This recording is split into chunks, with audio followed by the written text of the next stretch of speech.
Tuesday, the House of Representatives plans to vote on a resolution to stop President Trump's use of a national emergency declaration to fund construction of walls and barriers on the border with Mexico. But what is actually happening on both sides of the border? I spoke with Texas Tribune reporter Julian Aguilar yesterday via Skype from El Paso about that and the status of the much talked about caravan.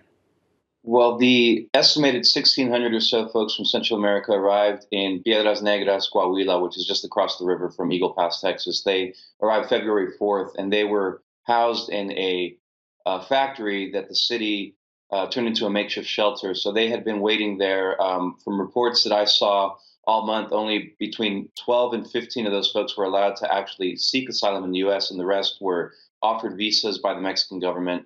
Some were given visas that lasted a year that were renewable that allows them to travel freely and work there.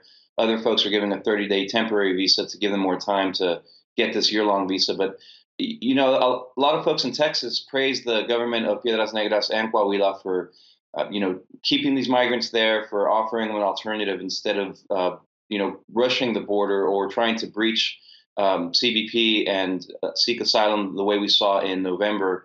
I think everybody remembers what happened in San Isidro and Tijuana when dozens of folks tried to breach the border fence there or the barrier.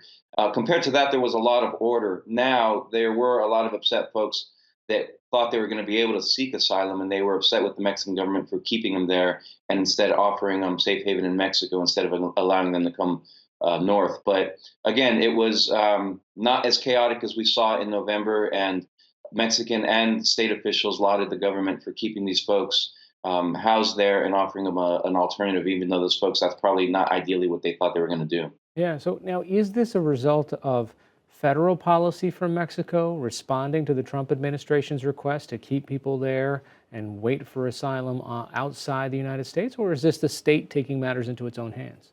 It kind of depends on who you talk to. Obviously, the immigration proposals come from the federal government at the federal side. But some analysts that that I spoke with and wrote about in the Tribune story, they said the federal government within itself is still trying to exactly figure out how it responds to the Trump administration's demands and what they get in response.